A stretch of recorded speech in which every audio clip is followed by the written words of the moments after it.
ও মদিনার মাটি রে,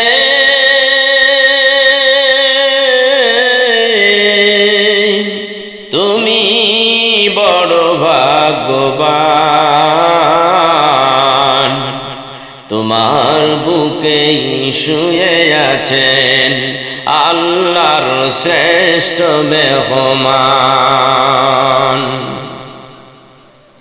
বুঝতে পেরেছে? ইতিহাস এইটাই। আপনি খুলে দেখেন ওই কারবালার ঘটনা দেখেন। এজিদা যখন ইমাম হোসাইনের কল্লাটা কাটলো, কাইটা যখন তার সামনে নিয়ে যখন তার ছড়ি দিয়া মুখের মধ্যে এখানে ধাক্কা মারতেছে, খোঁচা মারতেছে, তখন দুইজন সাহাবী বলেন, এই এজিদ, সব সহ্য করতে পারি, কিন্তু রাসূলুল্লাহ সাল্লাল্লাহু আলাইহি সাল্লামকে দেখেছি, আমরা নিজে দেখেছি, তুমি যে ছড়ি দিয়া তার মুখের মধ্যে ঢাই মারতেছো, ওইখানে নবী আমার সুরা হয়েছে। এই বেয়াদবি আর বরদাস্ত করা যায় না। এই কারণে দেখা গেছে এই সাহাবীদেরকে সরাইয়া ঘর থেকে বের করে তাদেরকে হত্যা করা হয়েছে। এই কথাটি বলার কারণে ইয়াজিদ বলতেছে, ইমাম হাসানকে মারলাম, হোসাইনকে মারলাম, আমার দাদা, আমার পূর্বপুরুষ বদরের ময়দানে তাদেরকে মারা হয়েছে, তার বদলা নিয়ে নিলাম। হয়েছে নি না? বদলা এইভাবে চলতেছে, এই কাজ এখনো চলতেছে। এই বেকাত্তার গোষ্ঠী সাধারণ মুসলমানের প্রতিশোধ দিতেছে, যারা রাসূলের পক্ষে আছে তাদের উপরে প্রতিশোধ দিতেছে। আমরা রাসূলের পক্ষে না বিপক্ষে? আমরা পক্ষে থাকিব না থাকবো না? যতদিন থাকবে ওই রকম কিছু ধাক্কা আমাদের আসবে, ধাক্কাগুলি আমাদের সামাল দিতে হবে কি হবে না? না ধাক্কা দিব কইয়া দেব, এরা তো তারাই গেছে যারা টাকার মালিক গেছে, ঠিক না? ওরা তো দুই রকমের, একটা ধাক্কায় করিয়া যায়, ব্যথা পায়, আর আরেকটা ধাক্কা দিচ্ছে অর্থনৈতিক ধাক্কা। ওই ধাক্কা সামাল দিতে পারে না, ইমান বেঁচে আলাইছে, টাকা পেয়ে গেছে। এইভাবে কাজ চলতেছে দুনিয়ায়। কথা বলেন ঠিক কিনা? জোরে কর। বাংলাদেশের মধ্যে ম্যাক্সিমাম মোল্লার গোষ্ঠী যারা কন্ট্যাক্ট করে ওয়াজ করে, দেখবেন বিভিন্ন দেশে বিভিন্ন কওমের লোকেরা, বিভিন্ন দলের মোল্লারা কন্ট্যাক্ট করে ওয়াজ করে, এইগুলির মধ্যে এইগুলির কথা বুঝতে পেরেছে? ভাইরা আমার, বন্ধুরা আমার, তাইলে বুঝা গেল আল্লাহ রাব্বুল আলামিনকে মানলে তার পাশে রাসূলকে মানতে হবে। আল্লাহ রাব্বুল আলামিন ডাক্তার কয়, আমার রাসূলকে না মানলে কি হবে? আমি বলেছি রাসূলকে মানো, উল্লা আতিউল্লাহ ওয়া আতিউর রাসূল, বিনালে তাতে আমারে মানো, আমার হাবিবরে মানো। কে কয়? জোরে কর, কে কয়? আল্লাহ বলতেছে আমারও মানো, পাশাপাশি আমার নবীরও মানো। কে বলে? আল্লাহ বলেন। এখন ওই ব্যক্তিরা, ওরা মোল্লার গোষ্ঠীরা কয় আল্লাহ মানি, রাসূল মানি না। এই কথা কি মানা যাবে? আল্লাহটা মানবেন না ওরটা মানবেন? আল্লাহটা মানি। আমার আল্লাহ রাব্বুল আলামিন কি বলে সেই কথাগুলি আমি আপনাদের মাধ্যমে কোরআন কারীম থেকে তুলে ধরব। এই সুযোগে একটু আওয়াজ দিয়া দুরূদ শরীফ পড়েন। আমি আয়াতে কারিমাগুলি একটু বাইর করি, সব আয়াতে কারিমাগুলি এক জায়গায় করে নিয়ে আসি। একটু জোরে সোরে দুরূদ শরীফ পড়েন। আল্লাহুম্মা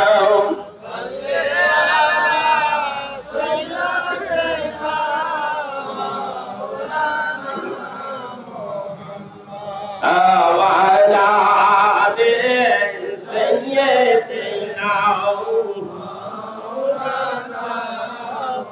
أرجو يا اللهم صل على سيدنا مولانا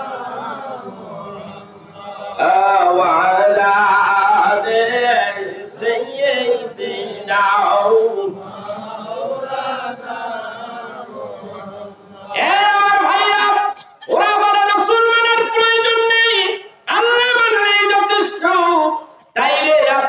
ওদের কথায় থাকবেন কি থাকবেন না? আমার কথাও শোনার দরকার নাই, ওদের কথাও শোনার দরকার নাই। যদি ফয়সালা আল্লাহ তাআলা দিয়া দেয়, মানবেন কি মানবেন না? আমার আল্লাহকেও মানতে হবে, পাশাপাশি রাসূলকেও মানতে হবে। আমি মানতে বললে আপনি কেন মানবেন? আর ওরা মানতে বলে না, সেইটাও আবার মানবেন কেন? না, আল্লাহর তরফ থেকে যদি ফয়সালা হয়ে যায়, আমারে মানো, আমার হাবিবরে মানো, তাইলে মানবেন কি মানবেন না? এক জাররা পরিমাণ তাইলে কোনো সন্দেহ আছে না? নাই। ক্লিয়ার জানাইয়া দেই, আমার আল্লাহ রাব্বুল আলামিন সূরা নিসার 115 নম্বর আয়াত লিখে রাখতে পারেন। এইখানে বলতে আছে বিসমিল্লাহির রহমানির রহিম ওয়া মান ইউশাকিকির রাসূলা মিন বা'দি মা তাবাyyana লাহুল হুদা ওয়া يتبع غير سبيل المؤمنين نولهم ما تولى ونصلهم جهنم وساءت مصيرا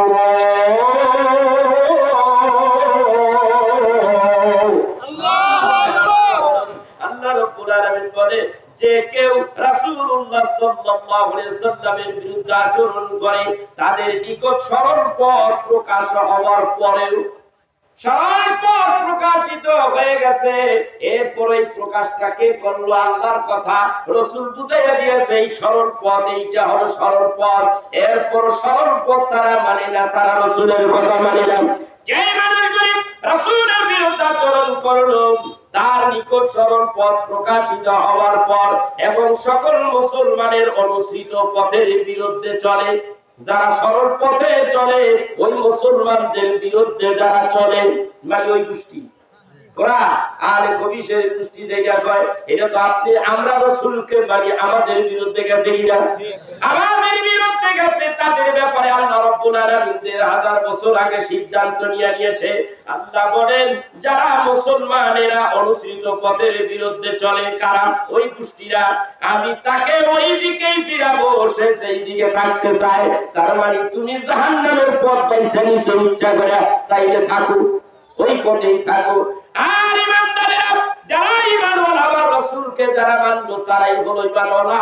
তোমরাও থাকো জান্নাতের মধ্যে, জান্নাতের পথেই থাকো। আর তোমরা জাহান্নামের পথ পাইছো নিছো তোমরা ওই পথেই থাকো। ফয়সালা হবে মৃত্যুর পর, কিয়ামতের দিন। ফয়সালা কবে হবে? দুনিয়াতে দিতে পারবো না, ফয়সালা মৃত্যুর পরে হবে। কবে হবে? মৃত্যুর পরে। হাসরের ময়দানে ফয়সালা আবার কি দেখেন? তাইলে ফেরাবো আর আমি তাকে ওই দিকেই ফেরাবো যে সে যেই দিকে অবলম্বন করেছে থাকতে চেয়েছে এবং তাকে জাহান্নামে নিক্ষেপ করব। আর এইটা হলো তার নিকৃষ্ট গন্তব্য স্থান। আমি ওদেরকে জাহান্নামে ওই ফেলাইবো, ওই ফেলাইবো।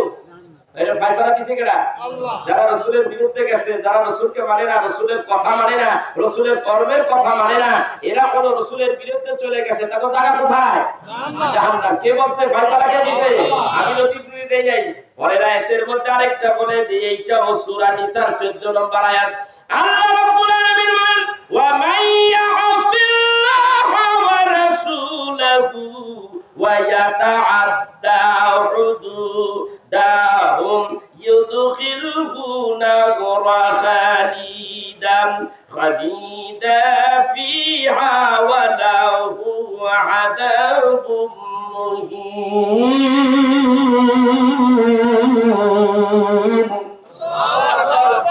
এখানে বলেন আর যে কেউ আল্লাহ ও তার রাসূল সাল্লাল্লাহু আলাইহি ওয়াসাল্লামকে অমান্য করলো, কার কথা বলছি? আল্লাহ থেকে এই কথা কয় নাই, আমারও অমান্য করলো। আল্লাহ রাসূলকে জড়াইছে কি জড়াই নাই? রাসূলকে নিয়েও কইছে কি কয় নাই? ওমিয়া তাফসীর শুনে যাও, তোমরা তাফসীর শোনো, তোমাদের তাফসীর আমরা বুঝি। তোমাদের তাফসীরে শিক্ষা দিয়েছে, তোমরা যেই তাফসীর করো তার শিক্ষা দিয়েছে, রাসূল মানার দরকার নাই। আর আমরা আহলে সুন্নাত ওয়াল জামাতের আকীদা যারা পোষণ করি, রাসূলকে ভালোবাসি, প্রকৃত অর্থ বুঝি, রাসূল আল্লাহর কথা বুঝিয়েই আমরা বলিওছি, সত্য কথা বলি। রাসূলকে মানতে হবে, আমাদের তাফসীরে বলে রাসূলকে মানতে হবে, আর ওদের তাফসীরে বলে রাসূলকে মানতে হবে না। তাইলে তাফসীর কোনটা ভালো? কোনটা ভালো? যে সত্য বলে। ওয়া মান আসদাকু মিনাল্লাহি কিলা ওয়া মান আসদাকু মিনাল্লাহি হাদিসা। কে আছো আমি আল্লাহর চাইতে সত্য কথা বলতে পারো? আমি সত্য, আমার কথাও সত্য, মেনে নিতে হবে। আর কে আছো আমার হাবিবের মতো কথা সত্য বলতে পারো, আমার হাবিবকে মানো, আমার হাবিবের কথাও মানো, এটাও সত্য। আর ওদের কথা হলো আল্লাহরে মানো, রাসূলের মানো। আমার আল্লাহ রাব্বুল আলামিন এই বারাতের মধ্যে ডাক দিয়া বলে, আর যে কেউ আল্লাহ তার রাসূল সাল্লাল্লাহু আলাইহি সাল্লামকে অমান্য করে এবং তার সীমা অতিক্রম করে, তিনি তাকে জাহান্নামে প্রবেশ করাবে। এই আয়াতের মধ্যে আবার কি বেরান? তাই কোথায় রাখবে যে রাসূল মানে কথা বলে জাহান্নামে, আগেটায় সেটাও জাহান্নামে। রাসূলের নামে বুঝিতে হবে।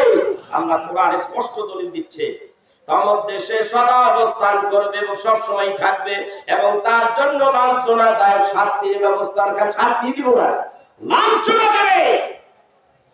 এরপরে আয়াতের মধ্যে আল্লাহ বলেন, কুল আতিউল্লাহ ওয়া রাসূলা ফাইন তাওয়াল্লাউ ফাইন্নাল্লাহা লা ইউহিব্বুল কাফিরিন।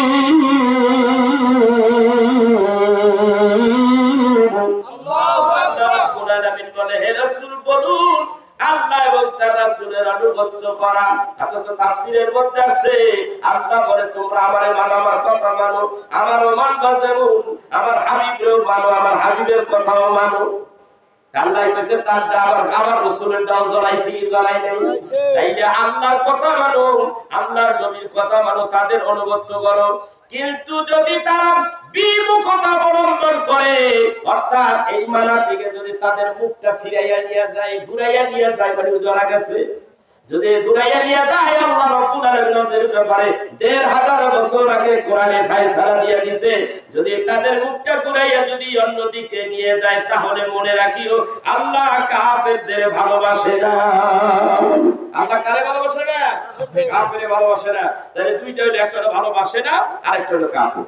নবীকে মানবি না তুই কাফের। এই কোরআনের এই আয়াতের মধ্যে আল্লাহ বলে দিলেন, আমার হাবিবের যারা মানে না ওরা হইল কাফের। কে বলেছে? আর এই কাফের জাতিকে আল্লাহ কখনো ভালো ফয়সালা কা ফয়সালা আল্লাহ। এরপরে আবার আরেক জায়গায় আমার রব্বুল আলামিন বলেন, এটা সূরা তাওবা, সূরা তাওবা ৬৬ নম্বর আয়াতের মধ্যে আল্লাহ বলেন, আলাম ইয়ালাম আলাম ইয়ালামু আন্নাহু মান ইউহাদিদিল্লাহা ওয়া রাসূলাহু ফাআন্না লাহু নারান জাহান্নামা খালিদান فيها ذلك الخزي العظيم।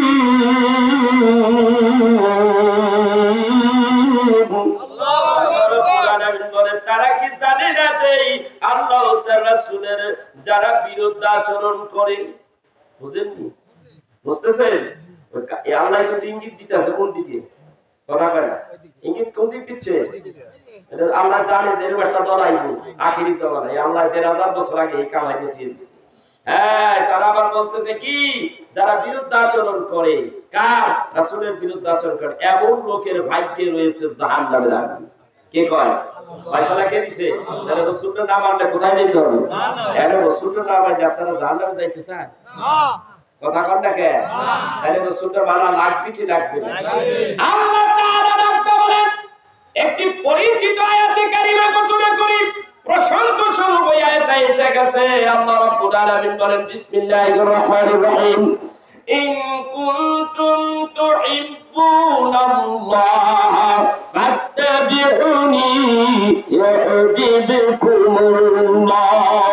ওয়া ইয়াগফির লাকুম যুনুবাকুম ওয়াল্লাহু গফুরুর রহিম।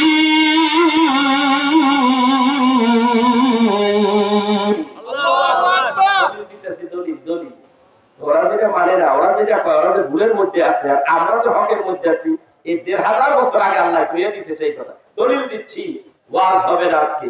আজকে কিন্তু কিছু বালিশ হবে। বালিশ বুঝেন? কথা কয় না, বালিশ যদি না বোঝেন তাহলে ওয়াজ বুঝেন? ওয়াজ, ওয়াজ করা, কোরআন দিয়ে ওয়াজ করছে। আল্লাহ ডাক দেখায়, কুল হে নবী বলুন ইন কুনতুম তুহিব্বুনাল্লাহ, যদি কেউ আমাকে ভালোবাসতে চায় তাহলে ইন কুনতুম তুহিব্বুনাল্লাহ ফাত্তাবিউনি, আপনাকে ভালোবাসতে হবে, আপনার অনুসরণ করলেই আমি আল্লাহকে ভালোবাসা দেব। সুবহানাল্লাহ। আল্লাহ কি রাসূলকে দিছে না বাদ দিছে? ও ছাগলের গোষ্ঠী, তোরা যে রাসূলকে বাদ দিতে কস, এটা কোন দলিলে কস? এই দলিলটা একটু সাবমিট করা আমার সামনে। হাদিস দিয়া কইছি, কোরআন দিয়া দলিল দিছি, আরো লাগলে আরো দিব। এক পেছাল বারবার ভালো লাগে না। কত আয়াত, 200 আয়াত আছে। কত আছে? 200 আয়াতে কারিমা আছে এখানে। আজকে এই আলোচনা এখানে যাবে না, আমি আমার বিষয়ের দিকে আস্তে আস্তে যাবো। তবে আমি একটু ক্লিয়ার করে দিলাম, রাসূলকে মানা লাগবে। জোরে কল, রাসূলকে মানা লাগবে। এই জন্য এখনো বহু মানুষ বহু আশিকে রাসূল আছে, তারা কিন্তু গজলের মাধ্যমে রাসূলের নাম শরীফ দিয়ে থাকে। তাকে কি জানে? কেন গায়? রাসূলের দরকার আছে। রাসূলের দরকার আছে না নাই? আছে দেখি তারা বিভিন্ন নাতে রাসূল গাইয়া মানুষদেরকে তৃপ্তি দিয়ে থাকে। আপনি একটা কথা মনে রাখবেন, আপনি আল্লাহ আল্লাহ আল্লাহ আল্লাহ আল্লাহ লা ইলাহা ইল্লাল্লাহ লা ইলাহা ইল্লাল্লাহ ইয়া রাজ্জাক ইয়া কারীম ইয়া সাত্তার 99টা নামের জিকির করবেন এবং আল্লাহর যে কোনো নামের জিকির করবেন, জিকির করলে দেখবেন সহজে চোখে পানি আসে না। আর আমার নবীর নাম লইলেই চোখের পানি আসে কি আসে না? এই তো আমার আল্লাহ ডাকটা কই, আমার জিকির করবি, আমার জিকির করলে যতটুকু খুশি আমি আল্লাহ হব, তার চাইতে বেশি খুশি হব আমার হাবিবের প্রতি, যে বেশি দুরূদ শরীফ পড়বে। কার কথা? আল্লাহর কথা। আমার হাবিবের নাম বেশি লবি, আমি খুশি। কেমন? আল্লাহ তাআলা এখানে एग्जांपलটা দিচ্ছে, আমি एग्जांपल আপনাকে দিচ্ছি। সেটা কি? আপনি যখন আপনার পীর সাহেবের বাড়ি যাবেন, গরিব মানুষ একটা কমলা নিয়ে গেলেন, পীর সাহেব বসে আছে, তার নাতি মেয়ের ঘরে নাতিনি নিয়ে বসে আছে। আর আপনি দূরে বসে খেয়াল করতেছেন, মানুষ তো দুইজন, আমি তো কমলা আছি একটা, হ্যাঁ আমি কারে দেব, কে বেদার হইব, কে খুশি হইব? আপনার যদি বিবেক থাকে, বুদ্ধি থাকে, আল্লাহ যদি এই বিবেক দিয়া থাকে, তাহলে আপনি দুইজনেই খুশি করতে পারবেন। ফর্মুলা আছে না নাই? এই ফর্মুলা কার কার জানা আছে?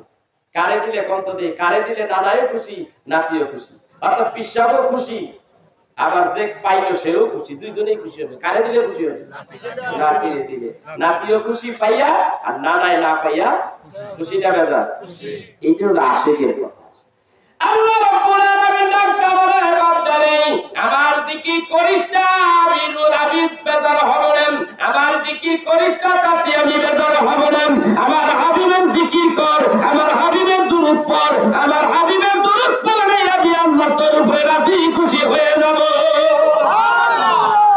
সূরাতুল আহজাব 55 থেকে 56 নম্বর আয়াত। আয়াত এক খন্ড খুলে কোরআন এখানে থাকতে খুলে আল্লাহ কয়, পৃথিবীতে আমি কোন নবীর দুরূদ পড়ি নাই, কোন নবীর দুরূদ আমি পড়ি নাই।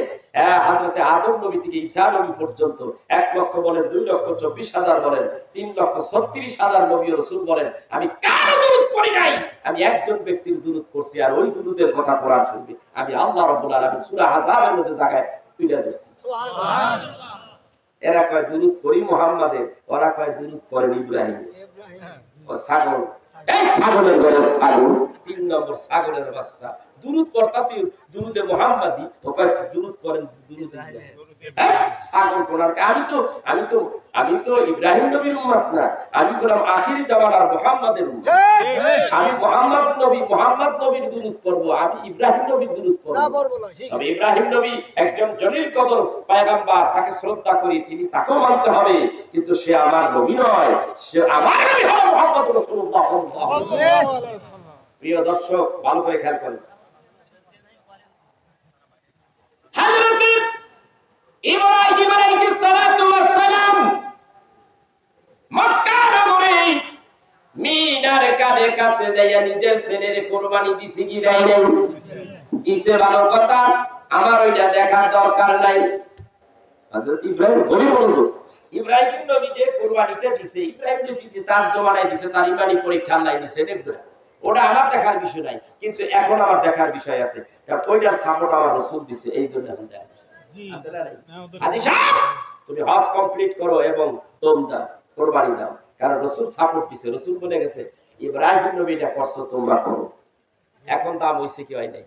যদি রাসূল বলতেন এটা দরকার নাই তাহলে এই করবাটা কোনো দাম ছিল না। তোয়াফ করলে, তোয়াফ করার পরে ঢোকেন কোথায়? সাই করতে, সাফা মারবা, পাশে তোয়াফ শেষ, ওই ঘোড়ার 7 নম্বর তোয়াফটা কমপ্লিট করার পরে ওই ফাঁক দিয়ে আপনি ঢুকে যেতে হয়। এটা 7 বার যে তো সাই করলেন, সাই না করলে আপনার হজ হবে না, হজ হবে না। এই সাই করছে কি? ইব্রাহিম নবীর স্ত্রী বা ছোট বউ, বউটার নাম কি? মা হাজেরা। গভীর মনোযোগ। মা হাজেরা, মা হাজেরা থেকে তো 7 বার যে দৌড়াইলো, আমার নবী সাপোর্ট করছে এই জন্য দৌড়াইতে হয়। নবী সাপোর্ট না করলে দৌড়াইবেন না, কি না দৌড়াইবেন কথা বল। নবী সাপোর্ট করেছে, এ বাবা আমার তো সাথে বেটা আর গাদা লুকাস কে যেই কটা যাইবো শেষ রাইতে ওয়াজ হবে, এর আগে কোনো ওয়াজ নেই, ওয়াজ হবে শেষ রাইতে। ঠিক আছে হুজুর, ফজরের নামাজ আল্লাহ ভরসা, দেখা যাক আমিও খুব দুর্বল, ওষুধও খাইয়ে আইছি, ওষুধে করো নোবা, আমার আল্লাহ আমার রাসূলের কাছে দরখাস্ত দিছে আমার যেন সুস্থ রাখে। আমার রাসূলের কাছে আমি কইছি, আমি চিনি রাসূল, আমি আল্লাহর চিনি না। আল্লাহ যদি কয় দেখি, আমার আল্লাহ যদি কয়, রাসূল যদি কয় যে আল্লাহর কাছে যা, তাহলে আমি যাব। কথা বল না কেন? আল্লাহ তো চিনি না, রাসূল কইছে ওই জানলাম। কি কইছে রাসূল? কইছে কুল হুয়াল্লাহু আহাদ, আল্লাহ এক। তো রাসূলই কইছে, রাসূলের কাছ থেকে শুনছি যে আমার আল্লাহ আছে, আসমানে আমার আল্লাহ থাকে। কে কইছে? আমার রাসূল কইছে, সেই জন্য মানি। রাসূল যদি না কইতো কেউ মানতো? চিন্তা নাই। এই জন্য তো আল্লাহ কয় আমি পাগল, কারো পাগল না, আমি মুহাম্মাদের পাগল।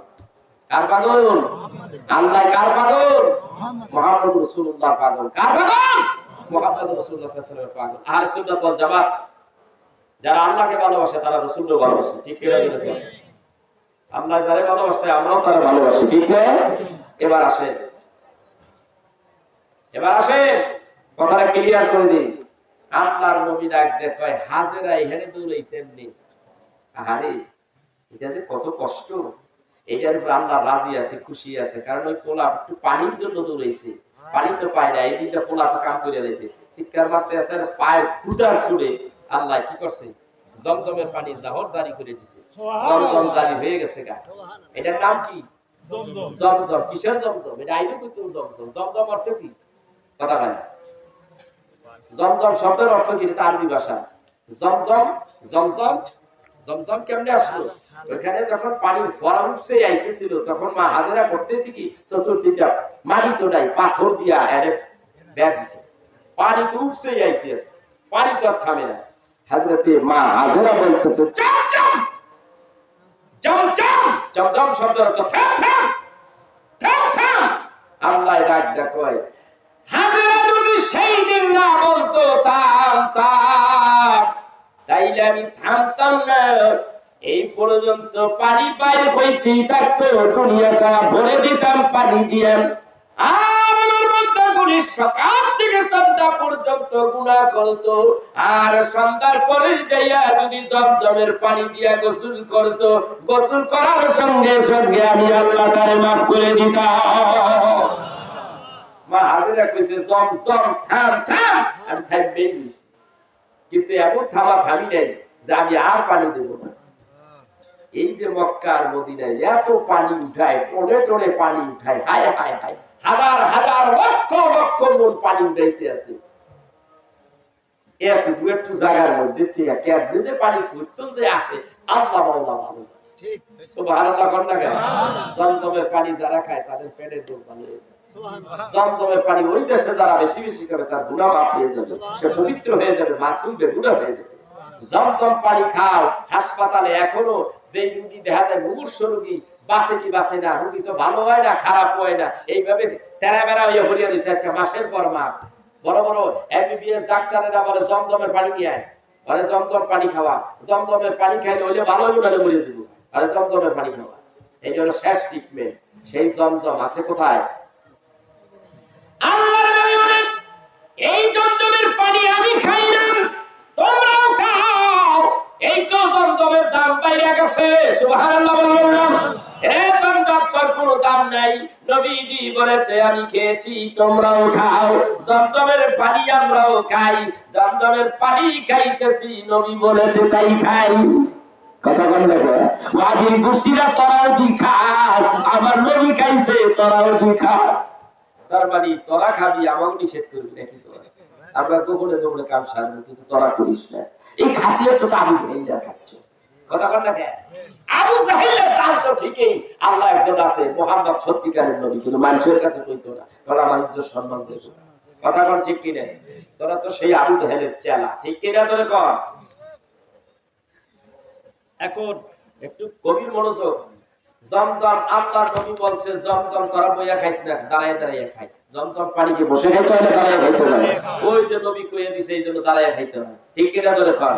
রাসূল কইছে আর যদি কিন্তু জমজম খাওয়া লাগতো না, জমজম পান। ঠিক কিনা ধরে খান?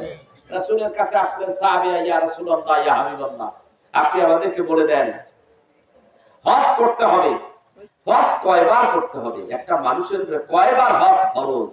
নবীজি আমার দম খেয়ে বসলেন। হাদিস শরীফের মধ্যে এগুলো সব হাদিসের কথা, মিশকাত শরীফ খুলে দেখুন। বলতেছে রাসূলুল্লাহ সাল্লাল্লাহু আলাইহি সাল্লামের কথা আইন। রাসূলুল্লাহ সাল্লাল্লাহু আলাইহি সাল্লামের কথা কি? আইন। আমার আপনার আইন, মুসলমান জাতির জন্য আইন। রাসূলের কথা মানবেন না, আপনি কাফের হয়ে যাবেন। আল্লাহ রাব্বুল আলামিনের নবী স্টপ হয়ে গেলেন। নবী স্টপ এই জন্য হলেন, আমি যদি বলি দুইবার হজ করা ফরজ, তাইলে দুইবারই ফরজ হয়ে যাবে। আমি যদি বলি তিনবার হবে, তাইলে তিনবারই ফরজ হয়ে যাবে। কিন্তু এটা সম্ভব নয়। আমি নবী বলেছি একবার হজ করা ফরজ। কিয়ামত পর্যন্ত ধনী ব্যক্তিদের জন্য হজ একবার করা ফরজ হয়ে গেছে। তাইলে বুঝা গেল রাসূলের কথাই আইন কিনা বলেন। নবীজি এমন একটা পাওয়ারফুল নবী, তার ক্ষমতা কেমন কেমন ক্ষমতা দিয়েছে আল্লাহ রাব্বুল আলামিন, যার আঙ্গুলের ইশারায় চন্দ্র দুই ভাগ হয়ে যায়। পৃথিবীতে এমন কোন নবী পয়দা হয় নাই যে নবী এই শাহাদাত আঙ্গুল দিয়ে চন্দ্রের ধারে কাছে যাইতে পেরেছে। আছে? আমার নবী আপনার নবী পেরেছে। আল্লাহ রাব্বুল আলামিনের নবীর আঙ্গুলের ইশারায় চন্দ্র দুই ভাগ হইছে কি হয় না? বুখারী শরীফের মধ্যে আছে চারখানা হাদিস, দুইজন সাহাবী বর্ণনা করেছেন। জলিল কদর সাহাবী হযরতে আনাস রাদিয়াল্লাহু তাআলা আনহু তিনি বলেন, আর হযরতে আব্দুল্লাহ বিন মাসউদ রাদিয়াল্লাহু তাআলা আনহু তিনিও বলেন। এই দুইজন সাহাবী চারটা হাদিস বর্ণনা করেছেন। ডাক দিয়ে বলেন, আমার নবী চন্দ্র দুই ভাগ করেছে। আমরা দূরে ছিলাম, আমরা দেখেছি, চন্দ্র দেখেছি। জাবালে কুবাইস পাহাড়ের একদিকে পড়ে আছে অর্ধেক, আর আরেক দিকে অর্ধেক পড়ে আছে, আমরা দেখেছি। হযরতে আব্দুল্লাহ বিন মাসউদ বলেন, আমিও ছিলাম দূর দেশে, আমার সামনে বাজলো জাবালে নূর, যেই জাবালে নূরের মধ্যে কোরআন নাযিল হয়েছে। বড়